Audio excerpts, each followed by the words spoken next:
भाई आज हम लोग एनसीईआरटी का क्लास 10 का चैप्टर 2 जो है अम्ल, क्षारक एवं लवण, इसमें जो भी इम्पोर्टेंट क्वेश्चन बनता है उसके बारे में डिस्कस करेंगे।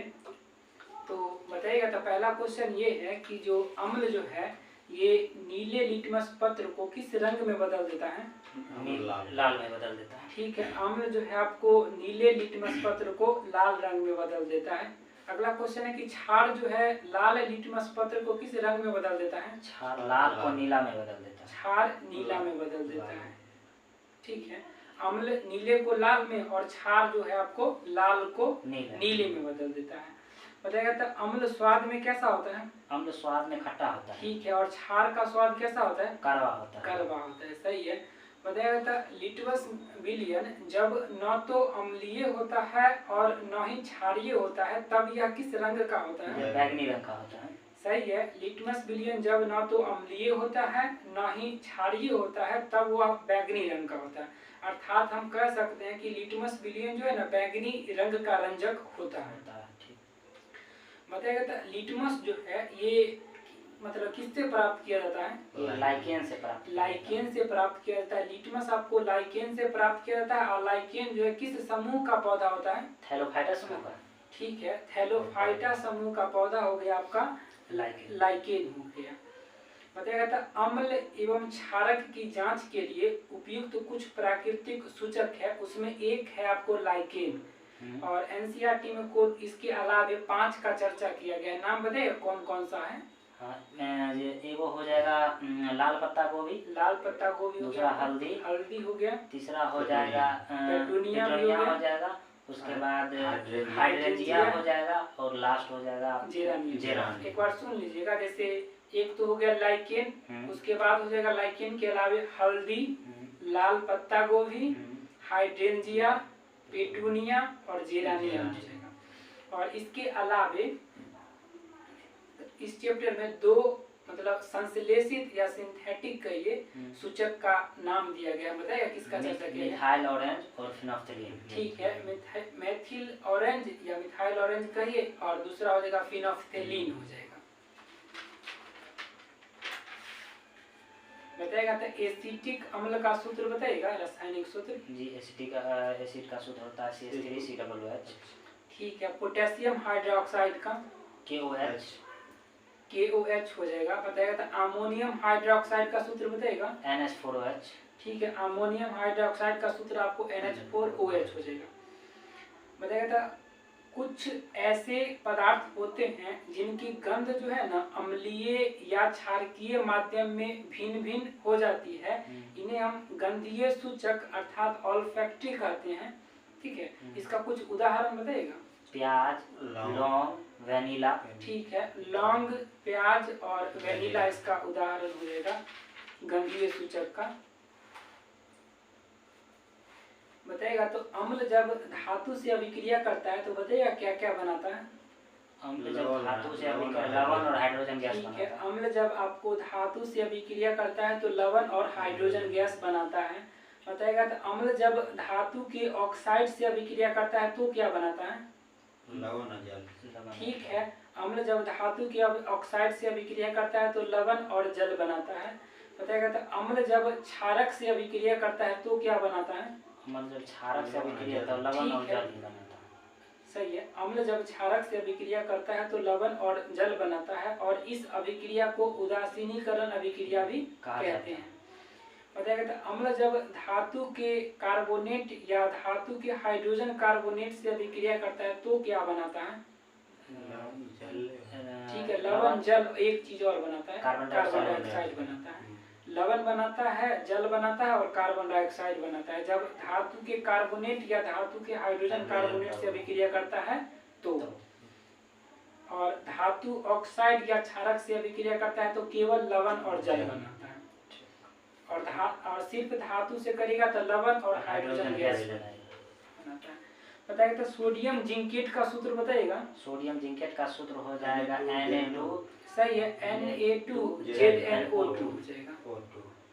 बताएगा। तो चूना पत्थर, खरिया और संगमरमर जो है ये किसके विविध रूप हैं? कैल्शियम कार्बोनेट का। ठीक है, कैल्शियम कार्बोनेट का विभिन्न रूप है। अगला क्वेश्चन है, बताइए धात्विक जो ऑक्साइड होती है उसकी प्रकृति कैसी होती है? धात्विक ऑक्साइड की क्षारीय होती है। ठीक है, धात्विक ऑक्साइड की प्रकृति आपको क्षारकीय होती है और अधात्विक ऑक्साइड की प्रकृति अम्लीय है। ठीक है, और धात्विक ऑक्साइड की जो प्रकृति होती है अम्लीय होते हैं। बताइएगा तो अम्लीय विलयन में जो विद्युत धारा का प्रवाह जो होता है अम्ल में उपस्थित किसके कारण होता है? आयन के कारण। ठीक है, अम्लीय विलयन में विद्युत धारा का प्रवाह जो होता है अम्ल में उपस्थित आयन के कारण होता है। बताया था हाइड्रोनियम आयन को मतलब कैसे सूत्र बताइएगा, किसे दर्शाते हैं? H3O+। ठीक है, हाइड्रोनियम आयन को H3O+ लिखते हैं। बताया था जल में घुलनशील क्षारक को क्या कहते हैं? भस्म। क्षार ही कहते हैं, क्षारक ही भस्म कहते हैं। हाँ ठीक, जल में घुलनशील क्षारक ही क्षार कहलाता है और ये इसका स्वाद भी कड़वा होता है। बताइएगा, ये सुनिएगा पहले कहा है कि जल में अम्ल या क्षारक मिलाने पर आयन की जो सांद्रता, सुनिएगा फिर से, कह रहा है कि जल में अम्ल या क्षारक मिलाने पर आयन की सांद्रता में प्रति इकाई आयतन में जो कमी हो जाती है इस प्रक्रिया को क्या कहते हैं? तनुकरण कहते हैं। सही है। बताइएगा अगला क्वेश्चन है कि जो पीएच स्केल जो है 1909 में किसके द्वारा दिया गया था? सोरेनसन के द्वारा। ठीक है, पीएच स्केल 1909 में सोरेनसन के द्वारा दिया गया था। बताया था पीएच स्केल में पी सूचक है पोटेंज्ड का, ये किस भाषा का शब्द है? पोटेंज्ड, जर्मन भाषा। ठीक है, पोटेंज्ड जो है आपको जर्मन भाषा का शब्द है। इसका अर्थ क्या होता है? शक्ति होता है। बताया था पीएच स्केल जो है ये कितने परास के बीच होता है? कहाँ से? 0 से 14 के बीच। ठीक है, पीएच स्केल जो है 0 से 14 के बीच होता है। बताया था अगर हम मतलब 7 से मतलब 0 की तरफ आते हैं तो मतलब पीएच पर की मतलब इसकी अम्लीयता पर क्या प्रभाव पड़ेगा? 7 से 0 की तरफ बढ़ता है। ठीक है, 7 से 0 की तरफ आएंगे तो अम्लीयता बढ़ेगा और 7 से 14 की तरफ जाएंगे तो क्षारीयता। ठीक है, अम्लीयता घटेगा और क्षारीयता बढ़ेगा। अगला क्वेश्चन है कि करे किसी भी उदासीन विलयन का पीएच मान कितना होगा? 7 होगा। ठीक है, उदासीन विलयन का पीएच मान आपको 7 हो जाएगा। बताएगा तो जठर रस का पीएच मान कितना होता है? 1.2 अर्थात 1.2 हो जाएगा। बताएगा तो नींबू के रस का पीएच मान कितना होता है? 2.2। ठीक है, नींबू के रस का पीएच मान 2.2 होता है। बताएगा तो रक्त का पीएच मान कितना होता है? रक्त का पीएच 7.4। ठीक है, मिल्क ऑफ मैग्नीशिया का 10 होता है। ठीक है, मिल्क ऑफ मैग्नीशिया का सूत्र बताइएगा? MgOH का होल ट्वाइस। सही है, MgOH का होल ट्वाइस हो जाएगा। बताइएगा सोडियम हाइड्रोक्साइड का सूत्र बताइएगा? NaOH। ठीक है, सूत्र NaOH हो जाएगा। पीएच मान 14 हो जाएगा। सही है। बताइएगा हमारा शरीर जो है ये कितने पीएच परास के बीच कार्य करता है? 7 से 7.8। सही है, हमारा शरीर 7 से लेकर 7.8 पीएच परास के बीच कार्य करता है। बताइएगा वर्षा के जल का पीएच मान जो है ये कितना से कम होने पर मतलब अम्लीय वर्षा होती है? 5.6 से कम होने। ठीक है, जब 5.6 से कम हो जाएगा पीएच मान तो वर्षा को हम लोग अम्लीय वर्षा कहते हैं। बताइएगा किस ग्रह का जो वायुमंडल है सल्फ्यूरिक अम्ल के मोटे श्वेत एवं पीले बादलों से बना है? शुक्र ग्रह। ठीक है, शुक्र ग्रह को इंग्लिश में क्या कहते हैं? शुक्र ग्रह को वेनस कहते हैं। सही है। बताइएगा तो मुंह का जो पीएच मान है कितना से कम होने पर दांतों का जो क्षय जो है ये प्रारंभ हो जाता है? 5.5। ठीक है, मुंह का पीएच मान 5.5 से कम होने पर दांतों का क्षय प्रारंभ हो जाता है। बताइएगा दांतों का जो इनामेल है ये किसका बना होता है? कैल्शियम फॉस्फेट का। ठीक है, ये आपको कैल्शियम फॉस्फेट का बना होता है। बताया सिरका में कौन सा अम्ल पाया जाता है? एसिटिक अम्ल। ठीक है, सिरके में एसिटिक अम्ल पाया जाता है। इमली में टार्टिक अम्ल। टमाटर में ऑक्सैलिक अम्ल। सही है। बताया ये खट्टा दूध में कौन सा अम्ल पाया जाता है? लैक्टिक अम्ल। सही है। चींटी के डंक में फॉर्मिक। ठीक है, फॉर्मिक कहिए या मेथेनोइक अम्ल कहिए। चींटी के डंक में और नेटल के डंक में यही अम्ल पाया जाता है। मेथेनोइक कहिए या फॉर्मिक में सेम ही होता है। बताइएगा तो प्रबल अम्ल एवं प्रबल क्षारक के लवण का पीएच मान कितना होता है? 7। ठीक है, 7 होता है। और प्रबल अम्ल और दुर्बल क्षारक के लवण का पीएच मान कितना से कम होगा? 7 से कम होगा। ठीक है, जब प्रबल अम्ल होगा और दुर्बल क्षारक होगा उसके लवण का जो पीएच मान होगा 7 से कम होगा और ये अम्लीय होगा। जबकि प्रबल क्षारक और दुर्बल लवण के पीएच मान कितना होगा? ये 7 से अधिक होगा। 7 से अधिक हो जाएगा। बताएगा था सोडियम क्लोराइड के जलीय विलयन से विद्युत धारा प्रवाहित करने पर यह वियोजित होकर सोडियम हाइड्रोक्साइड उत्पन्न करता है। इस प्रक्रिया को क्या कहते हैं? क्लोर क्षार अभिक्रिया। ठीक है, इस प्रक्रिया को क्लोर क्षार अभिक्रिया कहते हैं। बताएगा तो क्लोर क्षार अभिक्रिया में एनोड पर कौन सी गैस मुक्त होती है? एनोड पर क्लोरीन गैस मुक्त होती है। ठीक है, एनोड पर क्लोरीन गैस मुक्त होती है और कैथोड पर हाइड्रोजन गैस। ठीक है, कल पढ़े थे कि जल के वैद्युत अपघटन में AO मतलब एनोड पर ऑक्सीजन गैस मुक्त हो रहा था और कैथोड पर हाइड्रोजन हो रहा था। और क्लोर क्षार अभिक्रिया में एनोड पर क्लोरीन गैस और कैथोड पर हाइड्रोजन गैस मुक्त होता है। दोनों में कैथोड पर हाइड्रोजन गैस ही मुक्त होता है। अगला क्वेश्चन है, बताइएगा कि जलीय सोडियम क्लोराइड के विद्युत अपघटन से किसका निर्माण होता है? जलीय सोडियम क्लोराइड के विद्युत अपघटन से किसका निर्माण होता है? क्लोरीन का निर्माण। कि विद्युत अपघटन करेंगे तो सोडियम अलग हो जाएगा, क्लोरीन अलग हो जाएगा, तो क्लोरीन का निर्माण होता है। बताया था शुष्क बुझा हुआ चूना अर्थात CaOH का हॉल ट्वाइस पर क्लोरीन की अभिक्रिया से किसका निर्माण होता है? ब्लीचिंग पाउडर का। ठीक है, ब्लीचिंग पाउडर कहिए या विरंजक चूर्ण कहिए, उसका निर्माण होता है। सूत्र बताइएगा विरंजक चूर्ण का? CaOCl2 या CaOClCl। ठीक है, CaOCl2 कहिए या CaOCl का होल Cl बताएगा था। अगला क्वेश्चन है जो मतलब कभी कभी हम लोग खाने को शीघ्रता से पकाने के लिए किसका उपयोग करते हैं? ये बेकिंग सोडा का। ठीक है, बेकिंग सोडा का प्रयोग करते हैं। बताया था बेकिंग पाउडर जो है ये किसका मिश्रण है? बेकिंग सोडा और टार्टरिक अम्ल का पाउडर। ठीक है, बेकिंग पाउडर आपको बेकिंग सोडा एवं टार्टरिक अम्ल का मिश्रण है।